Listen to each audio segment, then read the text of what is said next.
All right. So today's episode is on African sacred science. Now, this is one of those topics that tends to, for some people, raise eyebrows. For some, it triggers and raises certain emotions.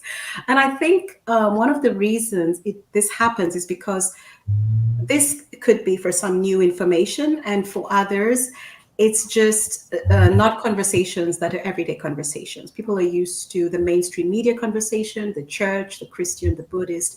But when it comes to African sacred science, or some people say African spirituality, they're like, what is that? And then I guess the images go to the crazy media movies that depict people doing some weird stuff. So we are not going to be doing any of that today. Okay, we're going to be having a very serious conversation because from my research and what I have come to learn is African sacred science offers a complex and holistic approach to helping us understand the universe, the cosmos. Well, let's just say the world per se and our place in it, right? And joining us to demystify African sacred science is the brilliant Verona Spence-Adofo, who is today's smart sister, and she will be doing a deep dive into this very complex topic. Welcome to Sisterhood Smarts. Verona, how are you? I'm very good, Faith, and thank you so much for inviting me on the platform. I look forward to this conversation today, and hopefully that I can do this topic justice. As you said, it's one that has been misrepresented for so long. So I will do my utmost best to try and explain in most simplest terms and just, really give an insight into this topic, which unfortunately has been historically demonized and misrepresented intentionally as well. So I think it's important for us to kind of take away any preconceived notions and just have an open mind as we address the topic. I love that. Yeah, I think that is so important because when you're ready to receive, then you really get the value in what is actually being taught. Now, I think we should start right from the beginning, because I know, Verona, you've been doing this for the longest time. You're like, what is the beginning? Yeah, that's literally what I'm thinking. What beginning? Okay, let me try it. Yeah, okay, we can start from. Okay, can you explain to us how African sacred science differs from Western traditional science, or should I say, what the word everybody uses right now, quantum science? So how it differs from quantum science or empirical science? Because everyone knows empirical science. Yeah, I think what might be easier actually do is just to actually kind of maybe give a definition on what African sacred science is. And then from there, I think a lot more things will become clearer. So I think okay, so how would I begin? So I was always grown up, and one of the things, the once again misrepresentations I was always told is that across Africa everyone believed in different things. Whatever different community group everyone was from, they had their own separate beliefs and blah blah blah. And you could argue there's different expressions that every community will have. But when we look at the core teachings, and this applies throughout the entire African continent, this is why we can say, when people talk about African spirituality, there's no such thing. I think it can represent the umbrella term to show there is a collective body of teachings that is expressed throughout these traditions. So we look at African sacred science, we're understanding there's core principles that exist amongst all of these traditions, beginning with the most obvious, or the most, I guess, fundamental, is this understanding of creation, this understanding of this totality, the supreme being, the all, God, whatever language you choose to refer to it as, is when we're talking about everything in creation, the sum total, that higher being, that supreme being, that life force. But when we look at the life force in the terms of African spiritual wisdom, that entity or energy is not separate from ourselves. That is expressed in all of creation. So what we see in the stars, the moon, the skies, the rivers, the oceans, they are all manifestations of the all. So when they tell you that, oh, Africans worship trees and rocks and things, it's not that they worship these individual things, but they recognize that everything in creation is part of the divine. So other spiritual faiths slash religions may have like this corpus of knowledge, sometimes contained in a book, that say this is how you learn about God. Whereas in African understanding is, because everything is in creation is this energy, by studying just one aspect of each of those manifestations of divine, allow us to get a greater understanding of the collective. So it's recognizing that this body of knowledge, this energy, this totality is so big, so vast. It's not something that can be contained in a building or within a book. But by understanding each of those elements, we gain a greater understanding of the total. Within these traditions as well, there's the understanding that of ancestors. Now, a lot of people also speak about ancestors. Oh, Africans worship their ancestors. Why would they do that? That's backward, primitive. But once again, when we're looking from the African spiritual perspective, nothing in creation is separate. Our ancestors are ultimately ourselves. We are the most recent incarnation of them. When we go and look at the concept of ancestors, we're talking about lineage. We're talking about that continuation of the bloodline that goes back to the very source of life. So when we look at ancestors, we're talking about that thread, that connection that embodies, that exists within us, that connects us to the divine. So even when we look at amongst the Zulus of Southern Africa, Unkulunkulu is the name for the supreme being. That name is also understood to represent grandparent, grandfather, grandmother. So it's representing that supreme elder. So when you look at it, how can the name for the creator also be the name that is used to describe your elders, your ancestors? So that's just by the language, through in the culture, it's embedded in the teachings that your very eldest ancestor is that supreme being. It's going back to that divine source. Therefore, we're not separated. So whilst I'm explaining African cosmologies, I'm trying to summarize as much as I can. But even when we look at the concept of, we've been taught to not reverence our ancestors. We've been taught that this is somehow a negative thing. But with the explanation I've just given, by intentionally trying to sever your connection to your own ancestors, is separating your self from the divine. It is the total aspect of your being, is your totality. In African spiritual thought, I'm not just sitting here as Verona, but I'm sitting here representing all the ancestors who have come before me. I've got my grandparents on my maternal side and my maternal side and so forth, going back and back and back in generations. All that knowledge, all those memory, all those wisdoms, that DNA exists within me, and it can be invoked and called upon at any time. So we all have access to this ancestral memory. And this is why we have things such as the ceremonies and rituals, which is another aspect, another core theme that is found across all of these traditions, is that we have ways to invocate, invocate invocation rituals to call upon our ancestors, call upon our spiritual guardians and so forth, because these spiritual energies are not separate from us. In the same way, when I was speaking about elements in nature, we're not separate from that also. All those aspects in nature exist within ourselves. If we want to take it down to, if you go to this ocean and you have salt water in your tears. When we actually start to understand that we are a reflection, or we are an embodiment of everything that is reflected outside of us, we're the same. There is no disconnection. Western thought teaches us to see things as separate. Everything is individual. Whereas in African thought, everything is in union. It's a totality. So when we start to realize our relationship with our ancestors, our relationship with nature, the way we interact with those things becomes different.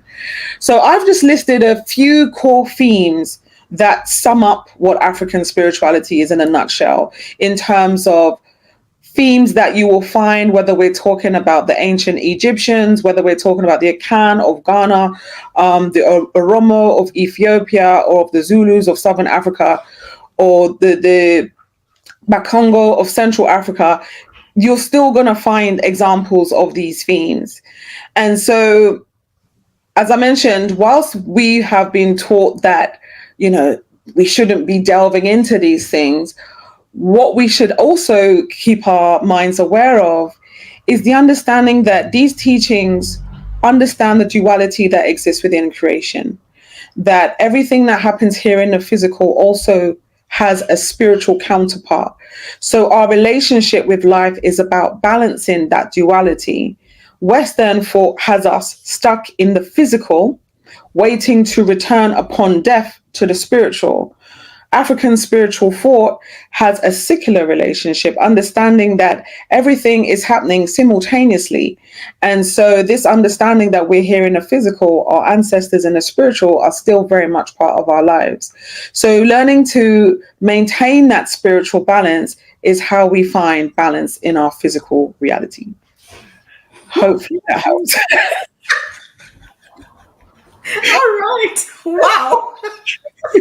It got me thinking, because you said at some point, you said when we delve into, but your description has told us that we already are. So this is quite interesting, Verona. I want you to touch a little bit on this. I think that Africans think that they have to delve into something, but you have just described you already are in it. That is it. That's so true. We are already in it, because you said we are. You're not sitting there by yourself. You're sitting there. And we know epigenetics, DNA. We know the science, the biology behind it. It's fact. You have your DNA of your ancestors. You look like them. You may look like great-great-grandmother. It's obvious at the basic level. But you said you're not there by yourself, right? So you're carrying this essence, and you also said that we are in everything, in the ocean, in nature, in the trees, in the earth. So if we're already in it, is there anything we need to get into? I think that's true. I think the thing what we need to ultimately get into is knowledge of ourselves. And this is why I talk about this disconnection. And the disconnection is very much like a Western thinking of this separation. Whereas for me personally, once I started walking the journey of, revering my ancestors and wanting to learn more about the ways of those who came before me, something within me started to awaken. So it was like that ancestral memory started to rise up within me, whereas before I would say it was lying dormant. It was there, but because I wasn't actively focused or concentrating on it, I wasn't even able to perceive anything if it was even happening. So let me just give you an example. When I first started this journey, I was told that I should be actively calling upon my ancestors in my life. So I was like, wow, I didn't know this is something I'm supposed to be doing. So I was excited at the time because I was looking for something to feel a void within myself. I knew that there was something deeper that I hadn't connected to. And prior to that point, I was getting into spiritual teachings, but I still felt like something was missing. But once I started to implement ancestral reverence in my life, and when I started, it literally started as lighting a candle, and I invited my ancestors to let me know that they're around, to start guiding me, show me the way. And I also apologized to them for, not knowing that this is what I was supposed to do. And I can't remember the timeline, unfortunately, but maybe a few weeks or something, I don't know. But as soon as I started doing that, I started to experience synchronicities in my life. And for how it manifested for me was seeing the number 11 multiple times a day. I mean, like 8, 9 times a day. Every time I'd look at the clock, it was 11 minutes past the hour. So at that point, I had realized that intention, that ritual act of lighting the candle and of calling upon my ancestors created a physical response in my outer reality. So this is what I was saying about things are always happening, but it's only when we attune ourselves into ourselves that we can start to perceive this spiritual reality that has always existed. But because we're so focused on living in this 3D world, that we don't pay attention to these things.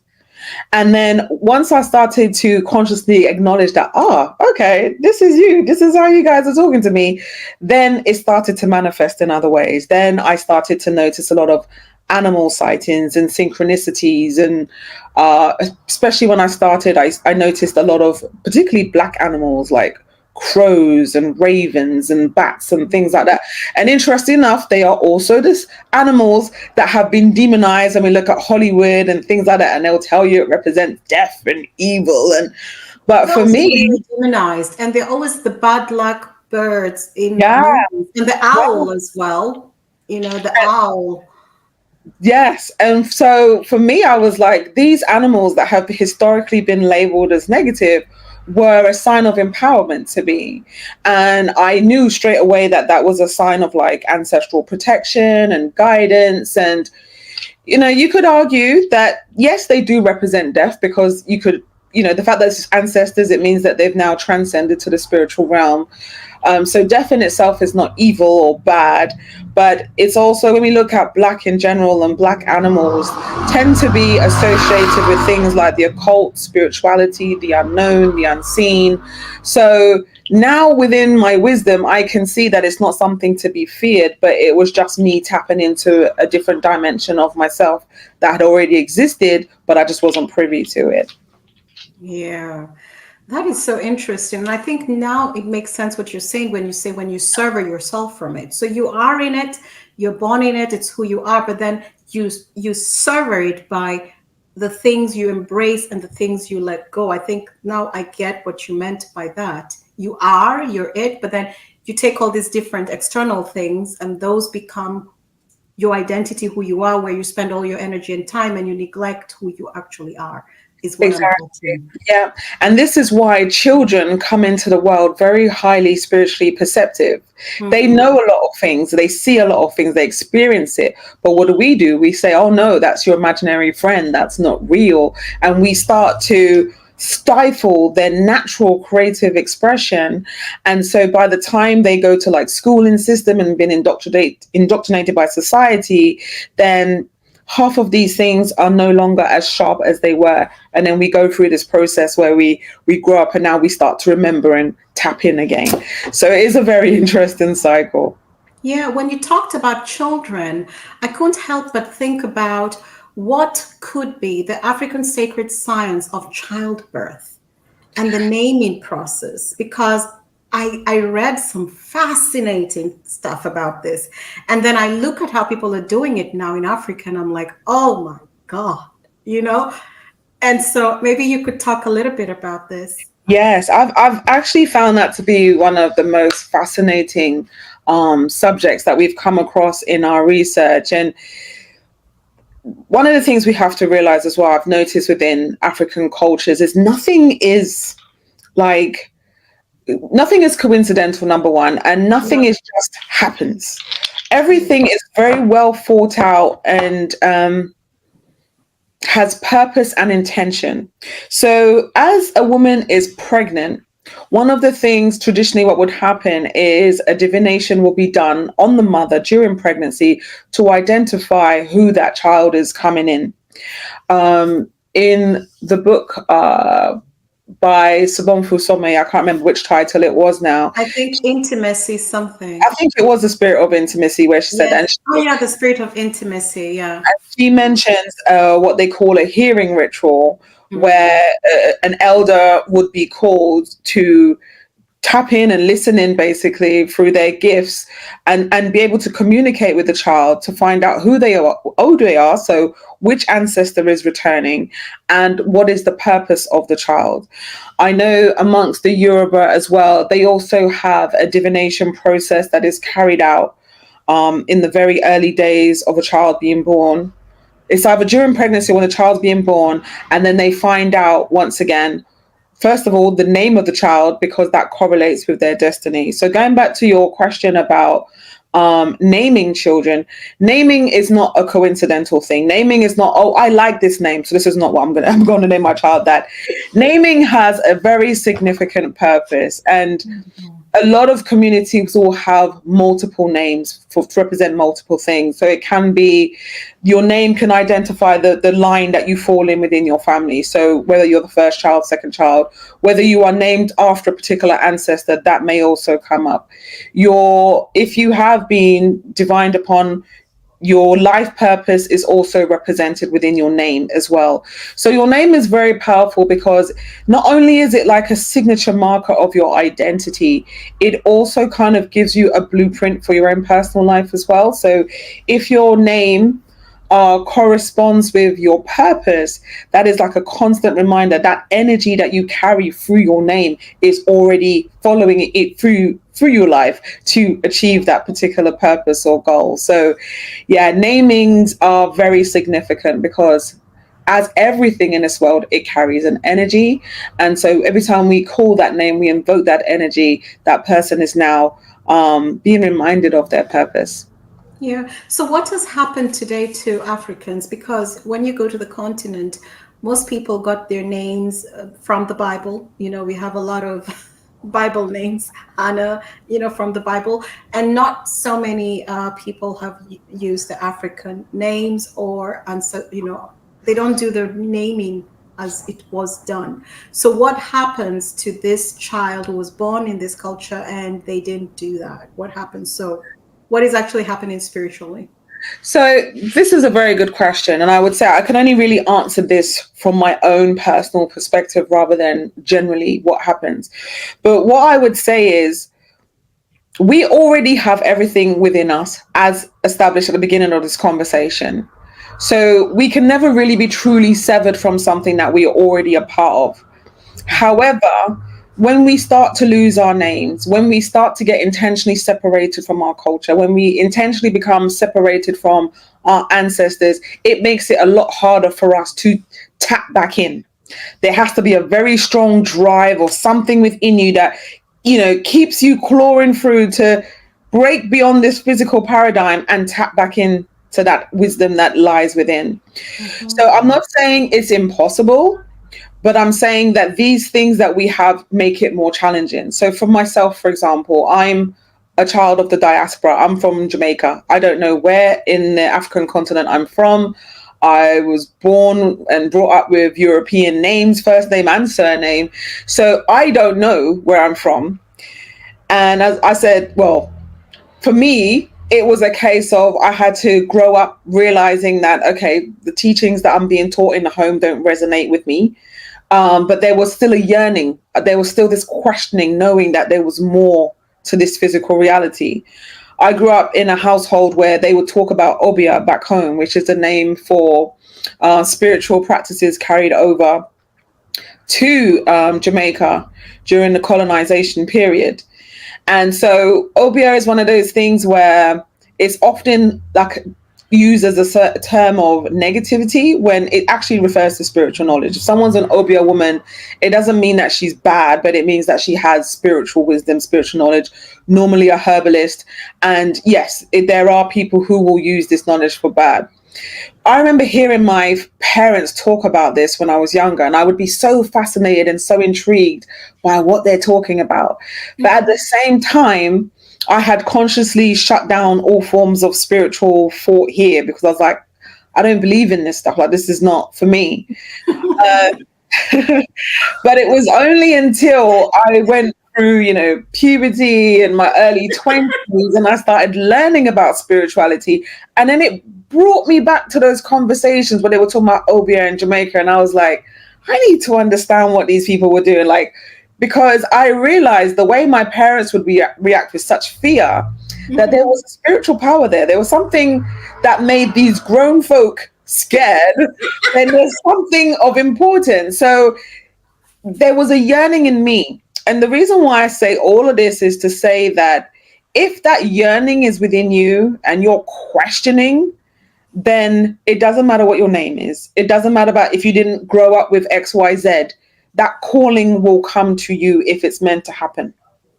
So going back to the original question, yes, names, all of those things are important. If you're naturally grown up in an environment where these things are already available to you, chances are you're just going to be more open and receptive to these teachings. And there's a lot of things that I had to learn later in life that I would have learned earlier.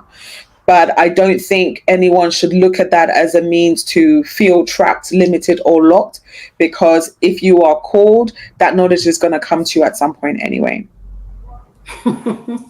Yeah, and when it comes to, I was thinking about, because when you mentioned Jamaica and the connection to Africa, from what I've learned over the years is that everywhere you look, it's all a mix of everything. Everyone is kind of mixed up. So, yeah. And you can look at people's features sometimes and guess where they're from.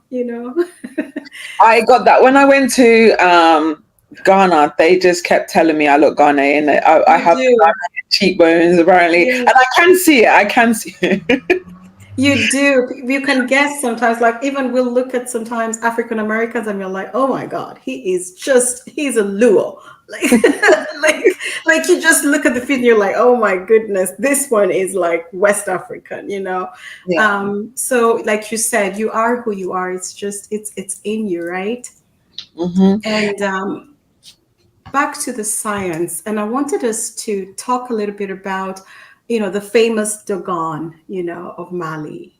Everybody talks about the Dogon, and how they had all this knowledge of astrology and astronomy, and they were way advanced, and they were looking at stuff with their naked eye. You know what I mean? Before telescopes and all the technology was available. And back in the day, they were called primitive because they were living in hats and, what people perceived as hats. Because now Yeah. we know those are not just hats, right? So take it away. Just help us understand the application of African sacred science in cosmology and astronomy.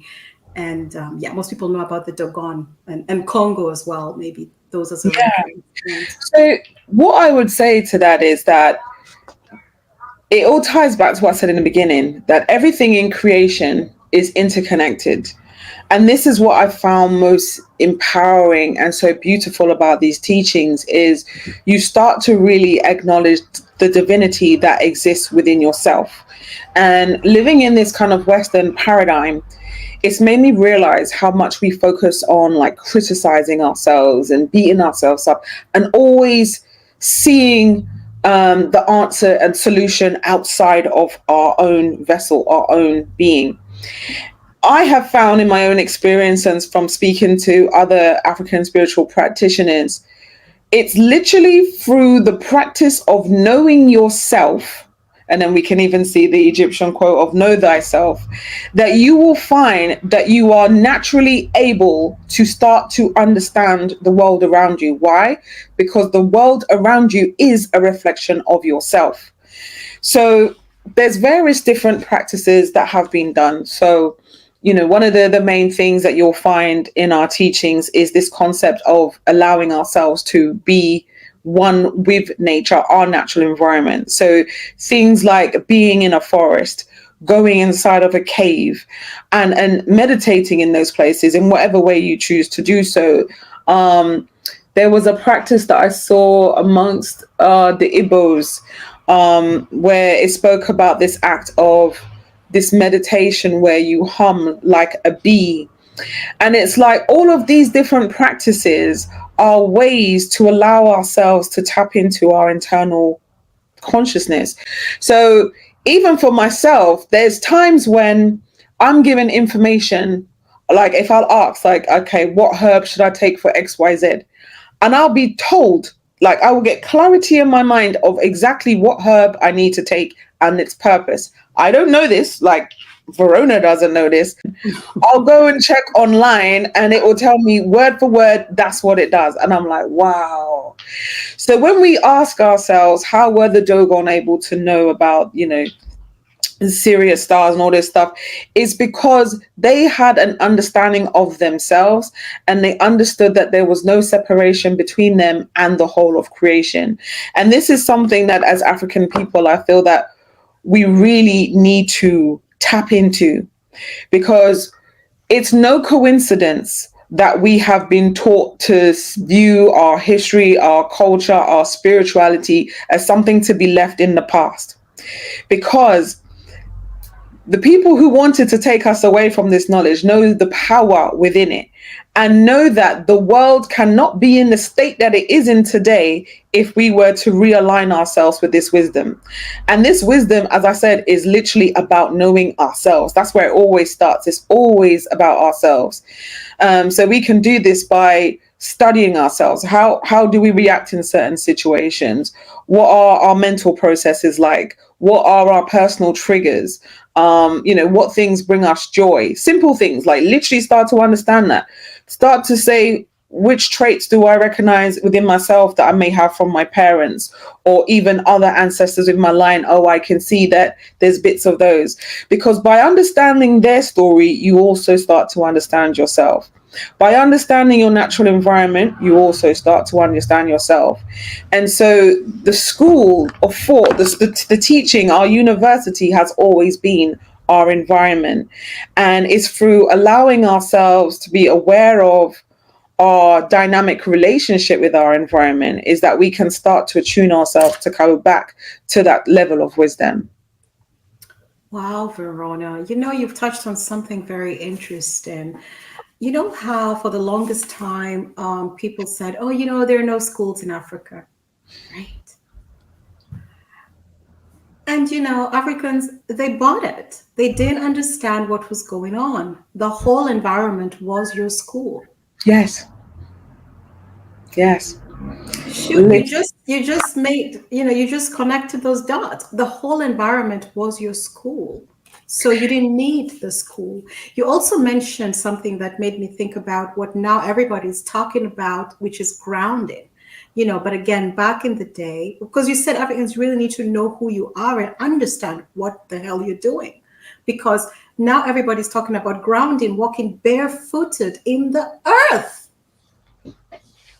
Yep, and they'll tell you that some new age teachings, not realizing that's what your ancestors have been doing for So that's years. what that's what they were mocked about. That's what they were told. That you look at those primitive people walking without shoes. I know. And And now going you know the health benefits of grounding. Please, when the things you're saying are actually very, very profound in helping people really know what is going wrong. The whole environment was your classroom. You didn't need, and now everybody's going back outside. The new trend is taking the children back to the earth. Yes. So going back to that school conversation, because you made a very good point now, and I did kind of just gloss over it, not realizing how integral that is. When we understand that our whole environment is our school, everything changes. Yeah. So the way we even look at nature, for example, when you start observing nature and you pick up on the natural cycles, then you already become in alignment with how everything works. You don't need to go and have a whole classroom designed by that. You're actually watching things in real time. But then we even have to look at, what is an example of traditional African school? We've already established that your environment is nature. But one of the major forms of educations across African cultures is this concept of storytelling, oral storytelling, which can be accompanied by music, singing and dancing. And then we look at even learning today. We learn our ABCs and we learn it in song form. And that means that's something that we can just recall that at any time in our lives, we can sing that and we know and we can recite the alphabet. This is how historically we used to learn. And it's no coincidence, well, that when we did have storytelling gatherings, they normally took place outside in nature, by a tree or something, because you're tapping into that energy. You're also using the power of the word. Remember, as I said before, everything is energy. So by you even calling on these names of these ancestors, those who came before you, speaking about your traditional rituals and all of this, you're bringing it to life. You're bringing that ancestral memory through to the present day. So our version of education and learning was very dynamic in that sense, that it incorporated nature, it incorporated the natural elements, it incorporated our participation. And it wasn't just a physical participation, but a spiritual one also, because you're invoking those ancestral energies to be present within that storytelling experience. And what also happened in those situations where you bridge the gap between the elders and the youngers, and that's a very, very powerful dynamic that you will see in African cultures, is this idea of that duality is needed. The youngers are the next generation to carry on things forward. So it's important that they learn from those who are older in the community. And so that whole relationships kind of gives us the structure of how we carry out our education. And then on the back of that as well, you have what you would call these rites of passage programs, which would also happen for those who are kind of going into their teenage years, that kind of puberty stage. And once again, they will be taken by the elders and be taught kind of guidance for living to help them navigate and uphold the community and uphold these cultural values. So yeah, our concept of school is completely different. Nobody needed to tell us about connecting with nature and earthing and grounding, because that was something that we intuitively knew to do. We intuitively knew to go down to the ocean, for example, and that's where we'd go and do our prayers. That, you know, if we wanted to cleanse ourselves off, if we were feeling any negative energy, that's where we go. If we wanted to pray for blessings and abundance, prosperity, or whatever it is come in our lives, we would also go to the ocean or the river to do so. So we understood that everything in nature has its unique purpose and characteristics, and that we can invoke and utilize those energies at any time. Right, this is so profound. And I'm just thinking about, why do you think that Africans did not value this knowledge? Why did they not value? Because now they consider the buildings the good schools, and they still ridicule the children who are learning under a tree, and oh my God, those children who are suffering walking barefooted, when we know that those children are the healthiest. They have a very healthy, robust immune system. They're out running around in the sun. They're sitting in the fresh air. Now, Yeah. when it rains and floods, that's a different story. So, don't bite my head off over here. I'm just giving you the gist of it all. But why do you think, and when we talk about Africa, these are 54 countries. Yes. Yeah. Why? That's a whole lot of people not valuing this. Why do you think they missed the mark? I think the thing is that it's easy to say that kind of now, but the thing is, we didn't get here overnight. Like, this has been a systematic historical attack through colonization in its various forms. So, we can talk about chattel slavery. It's just one example, but we don't actually speak about what happened to Africans on the continent who weren't necessarily taken somewhere else. We can see that just from the legacy of what's continued, there has been a systematic attempt to disconnect us from anything that remotely connects us to our ancestral heritage, whether it's the demonization of our traditions, whether it's the killing off of our elders, our spiritual leaders. All of those things have been put in place. Then you have like the educational system that's been rolled out across the African continent, telling us that we need to follow this particular way of living, and how you were living before is not acceptable. There was even laws that have been put in place where if you're caught practicing, kind of ancestral teachings, you can be thrown in jail. There was incidences of like, you're not even allowed to play the drums are banned. So this is proper generational of saying, no, you can't do this. And it's been done in all forms, from religious teachings, from media program, from educational systems, have all systematically made us feel that there is something inherently wrong with connecting with these spiritual traditions. So it doesn't really say again. Earth as well. The earth, yes, the earth as well, and we can see it. That's very good. In terms of the earth, like, everything as Because African. now, I remember, I'm a seasoned woman, and I remember back in the day when you couldn't just cut certain trees. It was forbidden. Those were sacred trees. You couldn't touch them. But now they just cut down everything and to build an apartment complex. Exactly. And So our yeah, it wasn't allowed. Go ahead. I was just going to say that our spiritual teachings are nature centered spiritual faiths. And for me, you can see the correlation of when there was the demonization of women, and women's roles and the female energy when it comes to spirituality is when simultaneously we notice the denigration of nature as well. So what we're living in is a result of this kind of patriarchal impact and the ways that it manifests itself. And that does include diminishing nature, diminishing women, and this kind of value for what was there before. And so it is quite dangerous because we've seen that the impact is so far reaching that a lot of African people today will look at these teachings and say, I don't want to have nothing to do with it. Oh, this is witchcraft. This should be left in the past. And it just goes to show how out of alignment we are with our own selves when you wouldn't even want to learn about your own self. Like, if we want to talk about the impact of colonialism, I would say that when we look at the mental legacy of all the different things that have taken place, that is something that's so paramount that we don't realize how impactful that is. When you can actively say you don't want to learn about your own lineage, your own heritage, your own spirituality, that is already, as far as I'm concerned, a sign of like a spiritual inferiority complex. And that's something that we've inherited across the globe. It exists in the diaspora on the continent.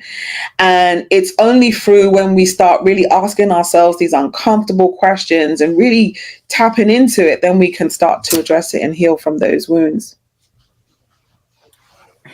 Yeah, that is quite, like you said, it's quite dangerous because it influences, how you run your homes, how you raise your children, what you prioritize, how you do your business, how you run your communities.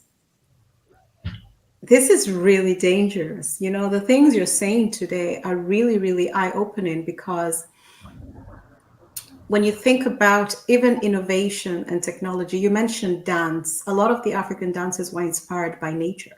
They were inspired by animals. The people see you doing this, and it's the trunk of an elephant, or the birds, or they were inspired. And in everything that we were doing, it was in alignment. And I think the farther, you said the word server, the farther you move, you can actually see the impact. It's gradual, but you can see it as you move farther and farther and farther and farther away, because now you're just dancing to, the music today. It's not, we know about the frequencies and what is in the music. And Yeah. that is what you're feeding your soul and your spirit. Back Yeah. in the day, you were actually singing. Families were singing. You were singing songs of love and joy, and that's what you were feeding your soul. Yeah. There's a 100%. lot of things that you're saying, really, that are so important. And the father and father, that's why there's the separation of family community, because the soul is not being fed. There's no nutrition. People say soul food, but what food are you taking in?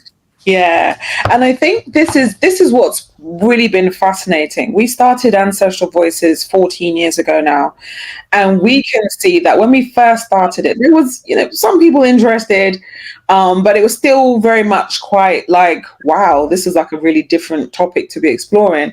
But now it's amazing to see how much more commonplace this conversation is.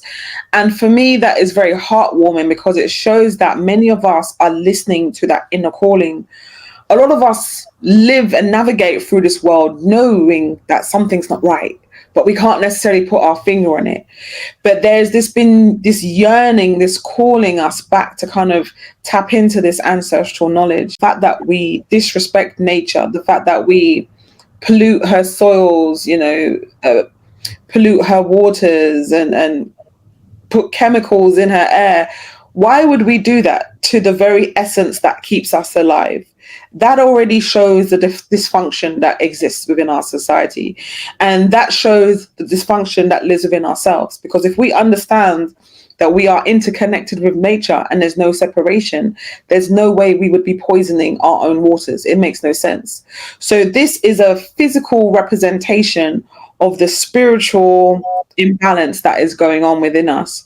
But the more people that start to reconnect and tap into this knowledge, we can actually start to see, a better environment playing out for us in our physical reality. Yeah, let's go back to something which I don't know whether we'd say this is off topic. You'll decide whether it's off topic or not. But I was just thinking of, how people say, the origins of man, right? Started in Africa, and they like to say the Black woman is the mother of all. Do you believe in this concept? Do you believe that the African woman, the Black woman, and I like, because what is an African woman? Even the name African, we don't want to go into that word because it's not a word you really want to identify yourself with. But hey, for lack of better words, we are using it. So do you believe that the Black woman is the mother of all? I would say when we go back to the creation stories, you always find that, number one, when we're talking about creation, there's this aspect of duality. So let's just take it back there. So if we look at modern religions today, they're very much on male God, male energy. That is the focus. When we look at African spiritual thought, there is this duality. There is understanding that both masculine and feminine are necessary to create life.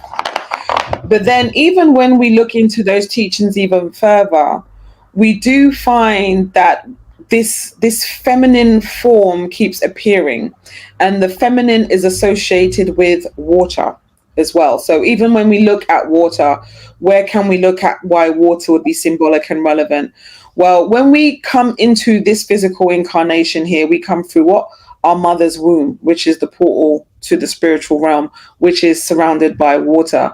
So when we talk about the Black woman is God, we are referring to these cosmological concepts that exist within these teachings as physical representations of that creative process, that process of going from the unseen into creation, that process of bringing life into being, which is exemplified by the woman. So that's what that is, and that represents that. So for me, when we talk about the Black woman and we're talking about, going back to some of the older creation stories, then we're definitely talking about a highly melanated woman that would be at the center of these stories. The reason why I asked that is if she is the mother, then she has birthed, and if she's the mother of all and she created all and she birthed all, what is it we're really looking at now? Because these are all her children. That's why I asked whether this concept, is she the mother of all? Because that means she has brought forth all life, all the colors, all the race. I see where you're going. Those who have put her and her children, the melanated ones in the, what I mean, who has, created the situation we see on the continent in Jamaica, amongst the melanated, highly melanin dominant races. That's a very good question. That's the thing, because in a lot of the creation stories as well, you always find this idea of entities coming from another place as well. So like there's so I'm just thinking of like the Dogon, for example, and they have what are known as the Nomo, which represent these kind of these amphibious creatures that came from another dimension, another like realm, and they came here and implanted their wisdom. So in terms of this whole breeding of all life, that I guess could go into a whole can of worms of questions about whether are these human entities and all of that, because that's a whole big conversation. And that one I'm not as clued on as that one. That one is a bit of a difficult one for me to answer. But what I will say, though, is in the same way we notice the demonization of the divine feminine, we've noticed the demonization of nature, we've noticed the demonization of African indigenous spiritual teachings and anything that kind of connects us to this kind of ancestral wisdom. Another thing we can look at in society is the demonization of the Black female. And that's something that's very prominent and very intentional also. So for me, these are all signs to show that when we flip things over, there's been an intentional suppression because there is a power there. Mm-hmm. And that's what was once revered is now being pushed the opposite direction. Yeah, and I think, at the core of our conversation, you've really tried to reiterate the power of going within and knowledge of self. And I think this is important for everybody listening to get it, because whatever race you are, you have to go within and have knowledge of self. Because when you focus on learning and mastering who you are, then you don't have the time to focus on diminishing someone else, because you are now confident in self and in who you are. And that is something very powerful, because I think, like you said, when we're talking about how African sacred science differs from empirical science or Western traditional science, you mentioned that the African science is more internal, go within, and the Western traditional science is external. Look outside of yourself to find answers, look outside of yourself to find solutions. And I think there's power in that, and I think everybody can take a leaf from that, because going outside is not working. I don't care where you're situated, whether you're in Europe or in Africa or Asia or the Americas, please, it's not working. So that's actually a good tip Verona has given us there, because we have to try something different. And I think this is a very, very good conversation, Verona, because also when you mentioned how when you go within, but we were talking specifically at Africa, when I asked you about the Dogon and astronomy and astrology, you said that they had gone within, they had such a strong knowledge of self that they were able to see everything with their bare eyes. And I want you to talk a little bit about this, because right now we are going towards the direction of technology. Everything is becoming even more technologically advanced. And you are talking about, for lack of better words, we are the technology. Yeah. Right? So can you talk a little bit about this? Because that was a bombshell you dropped there, because you said, go within and you will do everything. You can see everything. You are, basically, you said everything. The knowledge. That's a good question. I would say that everything we have in our physical reality now, technology-wise, already exists within ourselves. So if we look at the internet, for example, as far as I'm concerned, the internet is the physical incarnation of what our minds are capable of. And I gave the example before about being shown different herbs and the way that they can be utilized. So if we start to understand that we are the technology, and the technology has always been around us, that we are an extension of nature, we're an extension of our ancestors, then everything in creation has the ability to allow us to connect to what we need to know. So one of the things that I've been learning more about increasingly is the use of plant medicines amongst traditional African communities as a way to tap into different realms. So we're wondering, how are they able to do this? But this whole concept of like journeying, whether through plants or whether just in our natural state, is how we are able to transcend this physical reality and go into different states of being and this different levels of consciousness to enable us to access different information. So different ways, for example. So one of the ways is through things like ceremonial dance. Let me give an example. Amongst the Khoisan people of Southern Africa, they would do a dance around a fire. And through that act of doing this dance, they were able to kind of go into a trance state and receive information from ancestors about, different healing things that they can do to benefit the community. Amongst the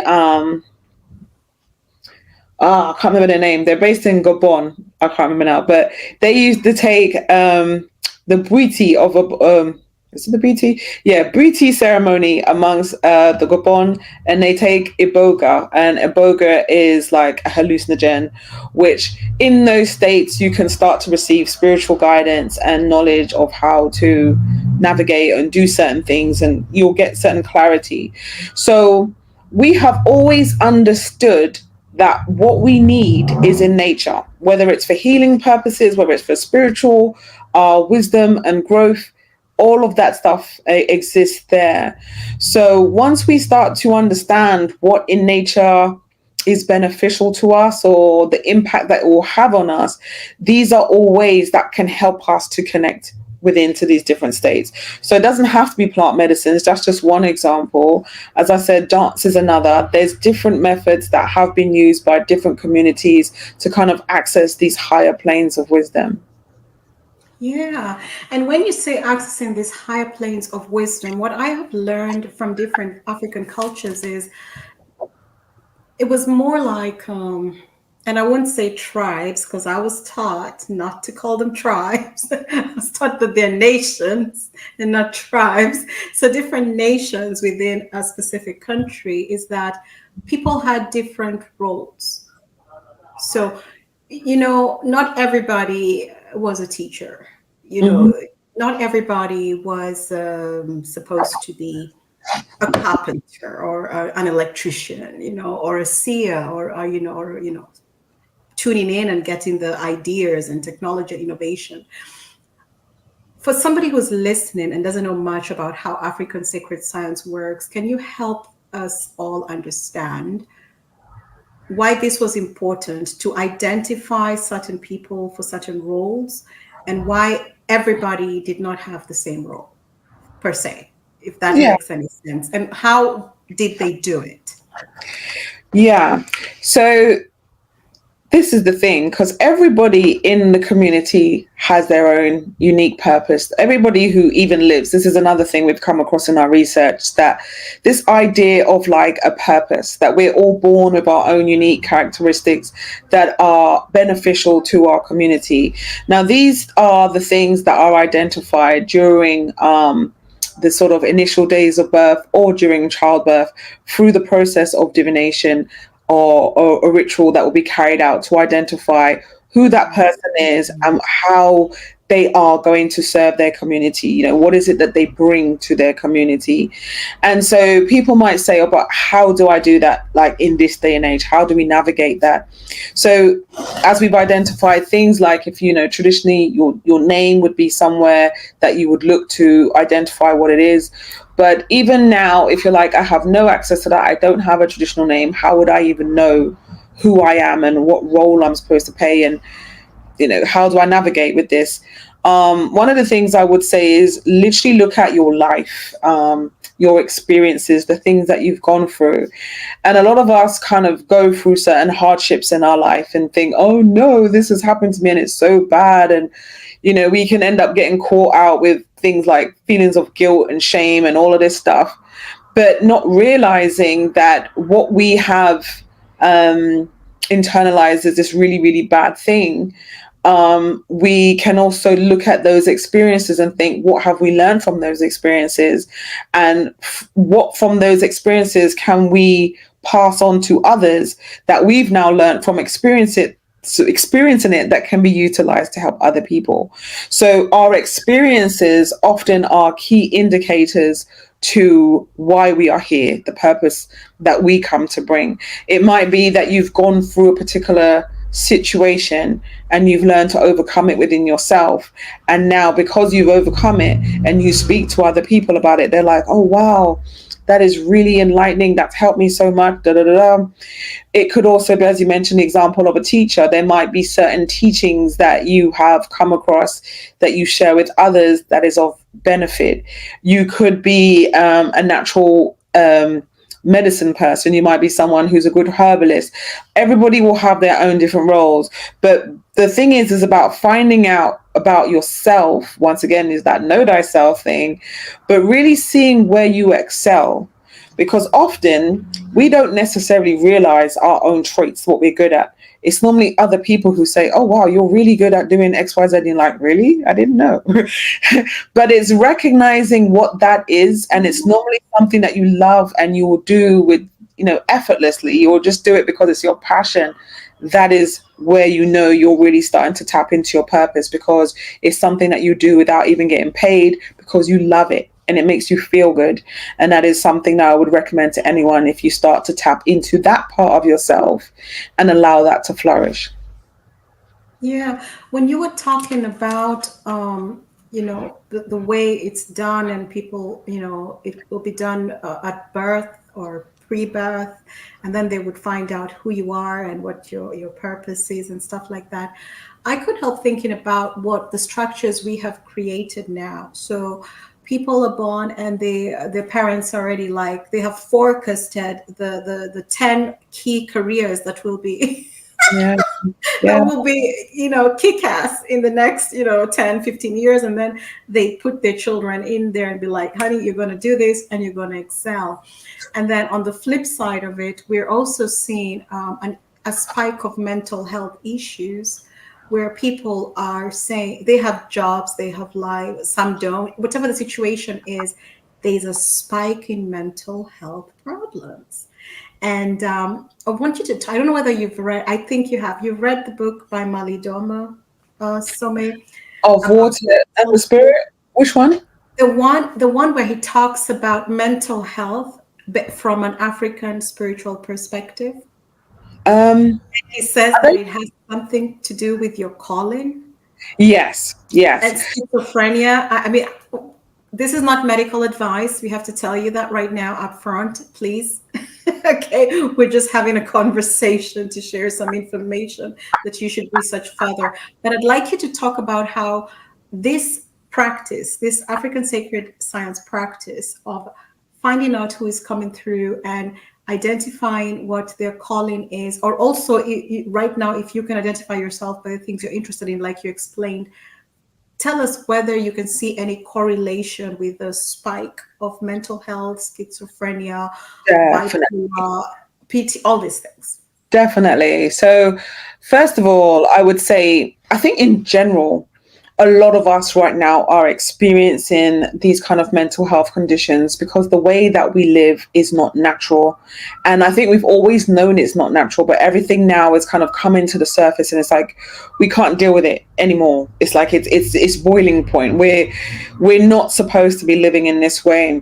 So when we look on African spiritual perspective of mental health issues, whether it's things like schizophrenia or neurodivergent conditions such as ADHD and autism, from an African spiritual perspective, these are often signs of being spiritually gifted. So they are signs where you have a particular calling in life, and some of these traits that in Western society would look at and say, something's not right, you need to be on meds or you need to be locked up. Wow. Traditionally, they would actually see it as though, oh, okay, we can see that you have that ability to dance between both worlds, and that there's certain information that may be trying to come through to you that you're not in a position to fully understand. And so they will be of assistance to help you through that. So the sort of elders in the community, the what we would call the shamans or the okonfos, they would be the ones, the sangomas, they would be the ones to kind of help navigate that situation with you. Another idea as well that comes up in the spiritual teachings is that when you don't align yourself with your life purpose, that can also cause mental health issues. And that may come in various different forms. But in terms of the ones who are as I mentioned, the kind of shamans of the community, they're the ones where it's very well known for people to have mental breakdowns and things like that, that it is normally representative of their calling. And it's so interesting because I've always known this. I've known this from the very beginning of our research. But it was only until, so this was 2011 now, when I gave birth to my first child. I went through my own kind of, I wouldn't even say mental health issue, because I didn't correlate it at the time as a mental health issue. But I, on the back of giving birth for the first time, so it never happened with my second son, but I went through a period which went on for a very long time, where my memory was just, I wouldn't say it disappeared, but I went through a very strong period where my mental ability to retain information was really, really impacted. And I never really realized how intense this was until we started doing the research for our second documentary, Spirit is Eternal. And this was around 2013. And so I gave birth 2 years before, and I was thinking, no, this can't be baby brain. This is going on for too long. And I remember like going through books to read books for the research for the second documentary. And my husband would ask me afterwards, what did the book say? And I'll be like, I don't remember. Like, I just could not remember any information. And so I went into a spiral after that for years, feeling very insecure about not being able to recall information. I felt like I shouldn't be doing this work because I felt like I was an imposter because I can't remember anything. And what also happened simultaneously around that time is I started to become really spiritually sensitive. Like, I was very emotional. I felt emotionally naked is the only way I can describe it. It felt like anyone could say anything to me and I would be so like hurt and wounded by it. And I became very anxious, like my anxiety levels were higher. I was just very emotional all the time. And so I was just thinking that, I'm a nervous wreck. I don't know what's going on with me. And then jumping forward now to 2017, during a ritual meditation, clarity came when I was told that the reason why my memory had gone is so that when I speak, I'm not supposed to speak from my academic learning and research, but I'm supposed to speak from my intuition. And I was like, wow. And when I came into that insight, it was like such a weight had been lifted off my shoulders. It was like suddenly everything made sense. And so it was only until literally a couple of years ago now, or maybe last year even, that, doing some more research, I came into this concept of what is known as being called by the water spirits. Now, I already knew from the very beginning of my kind of ancestral journey that the Orisha, because I've got my reading to find out which is my Orisha, the ruling head. So just to confirm, Orishas are natural forces, nature forces amongst the Yoruba tradition. We'll find these natural forces across different names. So they would be the Loa in Haitian Vodou, the Nata across Egypt, for example. So Yemaja is represented by the water, represented specifically by the ocean, actually. And so she is this element who represents this like maternal figure, this kind of divine healer archetype. And then when I started to look into this whole concept of being called by the water spirits, one of the things that came up was they can manifest in your life as kind of mental health issues, and like it can cause kind of like dysfunction in your life. You may notice like an unexplainable stagnation. It could manifest as financial problems and all these different things. And when I did the research on that, and then I was like, wow, this is what happened to me. And then only when I started to learn even more, I found out that what I experienced post pregnancy was also the same kind of symptoms of how ADHD manifests itself in adult women. So it's like all of these correlations came in at once, and I was like, wow. And another thing that I realized is because I spent all that time, like a period of 7 years or whatever it was, focused on what I was not good at. I never paid attention to what I did excel in. So, on the back of that experience of childbirth, which I've come to realize many people do get triggered by childbirth, and it does open up this kind of different spiritual aspect to themselves, is I became very highly intuitive. My ability to decode dreams and symbolism, all of that stuff increased. I mean, before a little I had it, but post pregnancy, it was like a different person. So I was able to identify myself from my own experience, despite doing all this research for years, not really realizing I actually lived through the process and was lucky enough to make it outside the other end to tell the tale. I know. But Because I'm literally, curious what your doctors would have yeah. said about all of this. Yeah, so Yeah. literally, this energy that is represented by this primordial waters, this mother who is symbolically shown often as being pregnant, her name literally means mother of the fishes. This Mother of the fishes. mother of the fishes, yeah. This water energy is what manifested through me, and it invoked this change within my life. And then once again, being of Jamaican heritage, anyone's listening, they'll be aware as well that in Jamaica, if you dream about fish, it means that someone's going to have a baby. So, all the symbolism is there, the correlations there. It's amazing. But yes, through the act of childbirth, there was something activated within me that kind of catapulted me into this whole reality. So yes, mental health experiences, also aligning with acts of trauma as well, can also be kind of gateways into these spiritual experiences. Hmm. Verona, you've said some really serious stuff because it's got me thinking about the psychiatry. Let me just call it what it is. You know, I'm sorry to open this box, but I think, we can touch on it a little bit because what you have said, and like you said, you came out on the other side, but that's through your knowledge. You have this knowledge and this background. How many people don't? Yeah.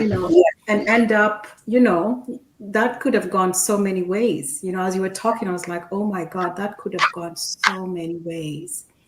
Do you think that, or what do you think African sacred science or African spirituality? What do you think? What's the role? Do you think they play a role in psychiatry, or do you Oh, think their knowledge could be beneficial and useful in the field of psychiatry, and it should be used a little bit more? Because I definitely. can't get over that. Yeah. Definitely. So before I answer that question, just for your listeners as well, I need to add more context to that, what I just explained. Those people who may be listening and have gone through a similar experience, or what I've said resonates with them in some shape or form, one of the things that is recommended if this is happening to you is that people who've experienced it often will either need to have some kind of, well, first of all, see like a spiritual practitioner, and they are normally advised to maybe have some kind of shrine or something dedicated to this particular water energy to balance that relationship. Or in some cases, people may need to go the full distance of being initiated. So I just need to put that out there just for additional context of how to balance this energy. In my case, Are people gonna do all that? no, not necessarily, but I feel like I need to put my disclaimers out just to finish the storyline. So, Some are just like, oops, I'm gonna just go take the like, pill. but yes, I'm just giving that alternative message. Make my life Also, easy, take the pill. in my case, I actually did already have a shrine in honor of Yemashab from the actual spiritual path that I was following. So that was always there in place for me. But I would say also as well, as I mentioned, we are already nature. We are already connected to our environment. So if you are resonating with what I said, really start developing your relationship with water. Whenever you go into the shower or the bath, you can use that as an opportunity to pray, connect to this energy, take regular visits to the ocean or river, wherever you may be called to go. And these are ways that you can start to try and align your energies for yourself. If that doesn't help, then yes, you can go see someone. So I had to put that disclaimer in there. Otherwise, people will be like, "But what do I do? You told me that, but what do I do?" Now, going back to Yeah, you've given them a cheat sheet, which is kind yeah, of funny. cheat sheet. But I also do consultations as well. So if anyone does want to talk to me, I am available to do that. But yes, I psychology. just know our people, Verona. I just know. Yeah, I know. Because it's like I actually always tell people I feel like the initiation journey is something that if you're called, you're called. But I personally really want to empower people through empowering themselves, and this is why I Yeah. always give you solutions that you can do yourself. That's why I'm like, go connect with water because nothing is stopping you from doing that. It's free. It's abundant. Allow yourself to tap into that. So that's that. In And terms our of body is 70% water. exactly our very self, so it's literally about, once again, it's all with yourself. So you start building that relationship with water, that's already the majority of your body makeup anyway, then you're balancing and regulating yourself. Yeah. So psychology. Now Thank you. psychology Thank you. is so important.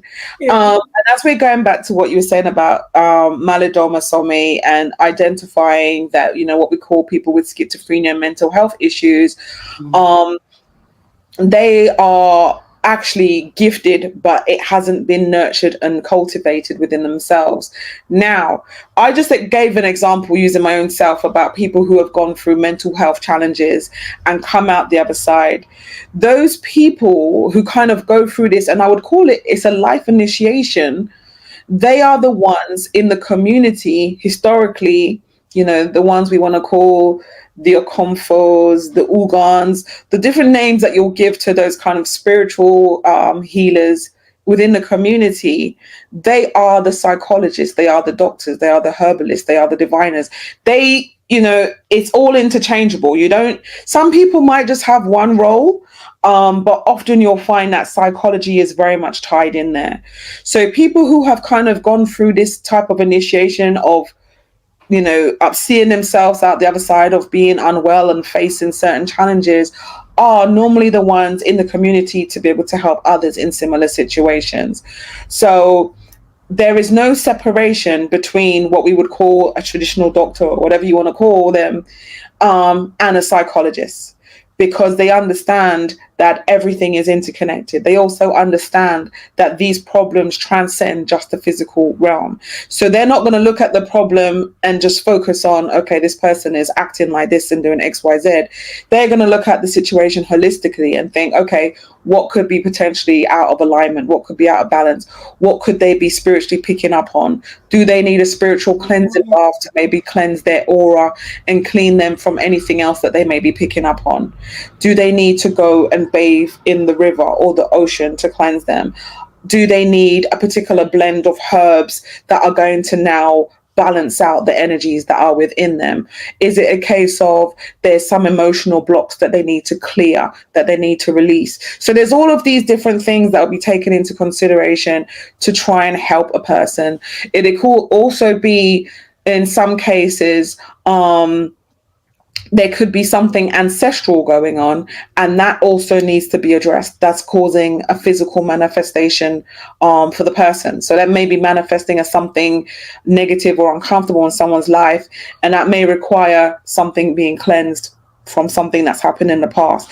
So there's many different things, but those people who deal with this are people who have gone through a journey of training over several years, and that is about studying with the elders, studying through nature, and also through studying themselves, that they are able to help with these situations.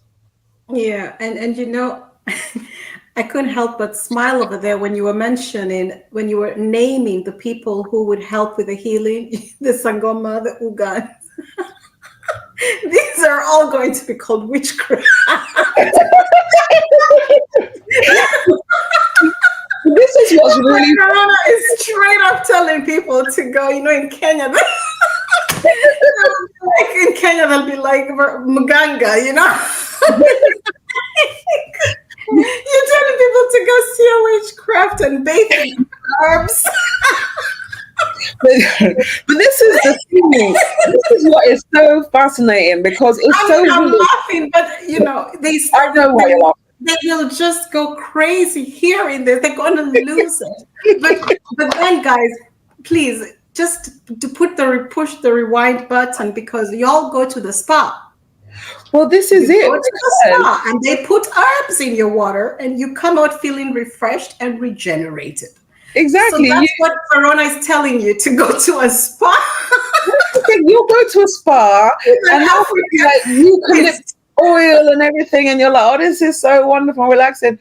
That's just like a herbal bath thing we were doing before, like these are things. And this is what's amazing. This is what I found so fascinating, is that I have to say that I actually came up this kind of spiritual knowledge through learning about New Age teachings and realizing that I like the teachings, but it feels very whitewashed. I was like, but where are these teachings from?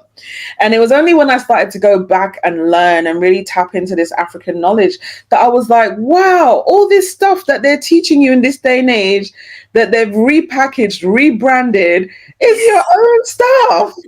So yeah, like we shouldn't be afraid of who we are. We shouldn't be afraid of our knowledge, and we shouldn't be able to only accept it once it's been repackaged and represented to us at a high price.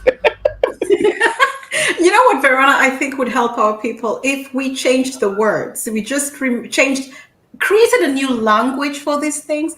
I think just remove, because those words, those like the Sangoma, the Muganga, the witchcraft, which whatever, remove those words and guys get new names. I don't know. I mean, I feel like it's Because funny. we can't outgrow those words. And those words, by the way, when you look at the etymology, it doesn't mean what you think it means. It's not negative. Yeah. They're not negative words. It's just like a pagan, I think witch means the wise ones. They don't mean what you think they mean. But I know we're over it. We're not gonna, they'll hear this, they'll be like, no, but they'll go to the spa and bathe in a whole lot of herbs. I mean, that's the thing. A lot of words over time have, picked up negative connotations when in their original form that's not it. And that's the No. thing, as you mentioned, witch being a prime example, even though it's not necessarily an African word, but we tend to kind of look at these words as negative. But a witch just refers to a woman who was very knowledgeable about her abilities, her gifts, her relationship with nature. She'd be the one who'd be able to know what herbs to take to help with someone. And once again, I have to emphasize this point of the things that have been demonized are the very same things that were once revered and that can empower us. And so, it's about kind of allowing ourselves to awaken to that aspect. And for those who feel like historically they may have been condemned, like myself, telling my story of this and all this and my spiritual abilities, once upon a time be demonized, but it's about really embracing it and saying, this is a part of who I am. I do get dreams and I am able to decode them, and there's nothing wrong with that. And I help people decode dreams, and I love doing that as well. And it's like being able to kind of find what you naturally do and be unapologetically do it. That's another way we also help our ancestors, by being able to live freely in a way that they couldn't, because a lot of this stuff had to be suppressed and go underground to keep it alive. And so now that we've been able to kind of retain this knowledge and tap back into it, we do them justice by able to kind of live and walk in our purpose, and heads held high with it too. Yeah, no, I love it. But, I just had to bring that up because, I know it without a shadow of a doubt. But I really love that you said this, and, over and over again. I mean, we have to really look at what you're already doing this stuff. You're just doing it in a different context. You just refuse to attach it to what you define as Africanness, or, you're ashamed of that aspect of it. But you're bathing in the herbs, you go swimming in the ocean and you feel great after that. Why do you feel great after you do certain things? You know what I mean? So Yeah, we're just going to leave it there. Now, Verona, I want to be respectful of your time, so we'll just take one more question. sure. And I think we can wrap it up with how do you think that African sacred science can influence the modern world? And how do you think, and how can it be applied in our day to day? Because I loved the cheat sheet that you shared. As you said as well, it's like because it's not explicitly labeled as African sacred science, people don't necessarily realize what it is. Every single thing we do in our lives is a ritual. We get up, we brush our teeth, we do all these things. These are all rituals. As we know already, this whole concept of ritual and doing things with intention and purpose are very much part of African cultures. So, instead of serving a system that has us kind of getting up every day, working 9 to 5, doing this, doing that, doing all these other things which we naturally do on autopilot, I would say to people, why not start to try and implement rituals in your daily life that benefit you, that nourish you, that spiritually elevate you? Because once we start kind of getting into that practice, because this is the beauty of African spiritual traditions. It's not like just a philosophy that you understand. It's something that we have to eat, sleep, live, and breathe, because it's through our experience that we can kind of tap into this. So a lot of people always say, "Oh, but how do you know your ancestors are around?" Like, once you start to experience it for yourself, there's nothing to prove. It's like, you can do this too. There's nothing stopping you. So it's about having that intention to bring what we want to bring into our lives for whatever rituals may serve us. So you may want to have a candle that you light in the morning, or pour libation in their honor, the act of pouring water to the earth or to soil, and just literally setting your prayers, your intention for today, invoking that essence within yourself. It may even be something simple as, when you wake up in the morning, you just have your intention of what you're trying to do and allow that energy to flow through you throughout the day. And you close the day and also do something similar before bed. Thank you. Thank you for your guidance. Thank you for your teachings. Thank you for allowing me to get through today and have a great conversation. Whatever it is, these are things that we can start doing. I would definitely say, for me, my top 2 tips outside of ancestor reverence, which I've found really beneficial, is just that connection with nature. Our physical world is so demanding, so energetically draining as well. And so the more you can connect with nature, it's like the more you start aligning yourself. It's a way to reconnect, rebalance your energies, and also nourish yourself. So whether that's something as simple as sitting under a tree in a park, which is one of my favorite pastimes, I find that it completely changes my whole energy. Whether it's going to a body of water, if you have that ability to be close to a body of water, whatever it is for you that allows you to feel connected, I would say embrace that. The thing about our spiritual teachings that I've also found really empowering is the fact that I never feel alone. Like, I was someone who used to always have to be around people. I had to always be out doing stuff. Otherwise, I felt like life was passing me by. Whereas now there is such a feeling of peace and contentment knowing that I am surrounded and that they're around me. And that is a very empowering place to come from. Whereas before, I felt lonely and isolated quite a lot. And that's not something I experience anymore. I also would say that incorporating African sacred science in your life provides a bit of grounding and balance, no matter how challenging our physical reality can get. Because let's be clear as well, this spiritual knowledge is not going to stop you from having problems. What it does do is it gives you tools that you can implement that help you to navigate those challenges that life will naturally throw up to you. So it's not a magic wand. It is a way for you to become better within yourself.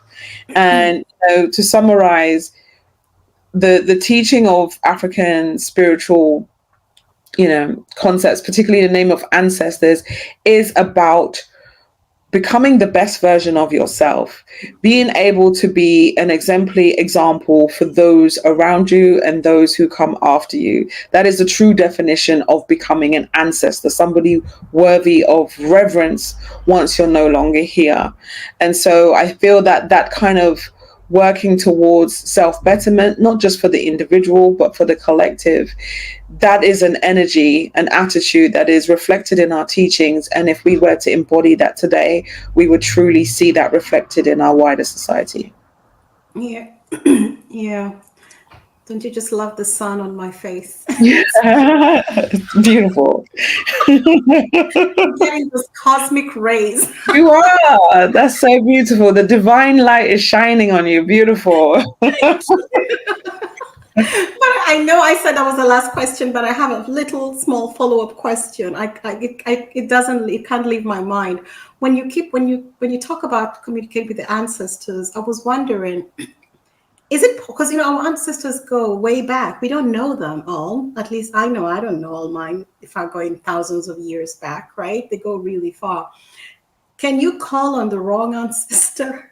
Good question. I actually like answering this question because that is a very good point. So, Okay. as I mentioned at the end, ancestors are those elevated ones who live the life worthy of veneration. Those are the ancestors who, when we're talking about ancestors, that's really who we're talking about, those kind of esteemed ancestors. So if you want to make a prayer to an ancestor, you can call upon your elevated ancestors, however you wish to address them, those who were good people. That's if you generally don't know their names. It could be a case of, parent, grandparent, so forth. If they were someone that you respected their energy in life, they could also be someone you call upon. But I would always recommend calling on those elevated ancestors if you're looking for guidance to go through your life. Now, people always ask me as well, what about those ancestors or those who have passed who are not necessarily good people? Which is a very, very good question. So going back to this conversation that I mentioned earlier, is our ancestors are us. All of them, warts and all. So one of the teachings that we have definitely come across with our Okay. research is that even if an ancestor wasn't a good person in the physical, it doesn't mean that they should be discarded. It doesn't also mean that they're going to be the ones that you may have on your altar at home, but they are supposed to be given love and upliftment, and we're supposed to help heal them. And the reason for that is they are us. So if we start to discard ancestors because they weren't good people, we're ultimately discarding ourselves. So by giving them love, by trying to elevate them, these are ways that we now start to nourish that energy. So it's about balancing ourselves as a totality. So as I mentioned, they're not necessarily the ones you're going to be putting on your altar and la la la la la. But I don't know why I felt the need to add that. But it's understanding that they're us, and there's probably some ancestors who weren't good people, but unless we address those things, those traits that they exhibited in life may start to manifest within us, our children, or other people. So it's important that we start to cleanse and purify that energy within them, because we're clearing our own bloodline at the same time. Yeah, I like that explanation because at the end of the day, this is your unique experience, and you don't want the wrong person hitching a ride. I like that. Very good analogy. I like that. Get back in your experience, like I'm on. No, you're not on. I love it. Thank you so much, Verona, for coming. To all our listeners, I want to thank you all for stopping by. This was our smart sister, Verona Spence-Adofo. She has been an incredible guest with a wealth of knowledge. Brilliant, brilliant, brilliant woman. And I think her work is really, really valuable. Thank you, Verona, for coming. And before we head out, I want to let you have the last word. You can share anything we might have left out and then take us out. Yeah, first of all, Faith, I just want to say thank you so much. I've really enjoyed this conversation, and I loved all the different directions that we went in. I'm just thinking, do I have any closing words? Even on the back of, we were just talking about ancestors, and I was just trying to think, what was it? That's already gone. I don't know. All right, so this might even open up a whole new can of worms, but I feel like I'm just going to say it as well. This is just more information. Yeah. So Another thing you spoke about, you don't want ancestors hitching a ride. And that's a very good point as well. And the reason why I just want to bring this in is that also ties in a lot about the importance of funeral rites.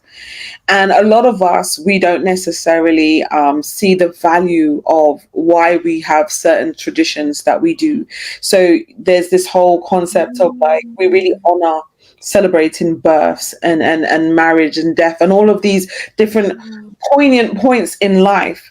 But when we look at the whole concept of death, if somebody particularly has been killed or dies in a way that's quite tragic, it's important, and for anyone anyway, it's important that funeral rites are carried out and the energy is successfully transitioned. And the reason why there's all these ceremonies and it's so important to kind of honor death and carry out these ritual practices properly is because if it's not done, those spirits can stay around on this physical plane and cause problems for the living. Oh, So a lot of, from my personal opinion, a lot of the kind of negativity that we hear around African sacred science is because there's a lot of this. And then we look at things like the Middle Passage and what happens there. And we have all these traumatic deaths and all these bodies that weren't buried properly, not given those correct rites. Then there's going to be a lot of traumatized spirits going around causing collective problems for us all. So the reason why you mentioned before about the significance of African sacred science is that our ancestors laid out an amazing blueprint for us to deal with different situations that we will face in life. As I mentioned, there's rites of passage programs. We can see in society today, a lot of young people are growing up in a world where they don't feel like they know their place in the world because they can see this dysfunctional, but they don't know what to do. And that can manifest as negative behavior. And that's why these rites of passage programs were put in place to address these things, to remind them of their purpose and why they're here. We have rites of passage, we have the rites that are performed at death, so we can avoid situations where spirits are roaming around causing problems for the living. We have practices put in place, as we mentioned before, at the beginning of life to let the parents of that child know who that child is so the right things can be done later in life. So everything is secular. We understand that even though you may pass, you'll transcend, come back as an ancestor. So everything is secular. The blueprint has been written out for us, but it's through us practicing and incorporating these elements into our lives that we can start bringing more balance into our physical realities as well, and creating more harmonious societies. wow, you are so right. And it makes a lot of sense. I'm just thinking of the Congo right now and the genocide and Oh, what that means. yeah, yeah. So, You're oh, actually talking about things like this. So we already know the future repercussions yeah, of what is happening now if yeah, it's not dealt with or addressed yeah, properly. yeah. So these are things that we really kind of need to understand, that our ancestors weren't doing things for the sake of it. They knew that there's spiritual consequences for things that are not done. And so it's important that we do start to uphold these teachings and the practices so we can start to regulate our societies again. Damn, Verona, thank you so much. You have been such an awesome guest. Thank you. Thank you. Yeah, thank you. We hope you'll definitely come back. You ended at such a high note. You're right. That was a huge box that you have opened because it took me to the Rwanda genocide. I thought about that. I thought about King Leopold and the Congo, what Yes. happened. I thought about all these things and I was just like, that's a whole conversation on its own. It's a whole, Mm, discussion on its own, the repercussions. But thank you so much for you're coming today. welcome. So I'm Yeah. sorry to end it on such kind of note that opens up, but then I guess that's a nice segue for part two. But yeah, I just thought that came to me and I thought, it's really important that I actually leave that message here today. That is so important. And everyone listening, your countries, if that has happened in your region or your country, wherever you are, it's the same repercussions, just so you know. It's really powerful. Yeah. So the more knowledge is power. So So true. once again, thank you so much, Verona, for joining us. And to all our listeners, remember Verona's info is in the description. So remember to take a look and have a browse, and whatever piques your interest, go for it. So until next time, goodbye. Thank you. You're welcome.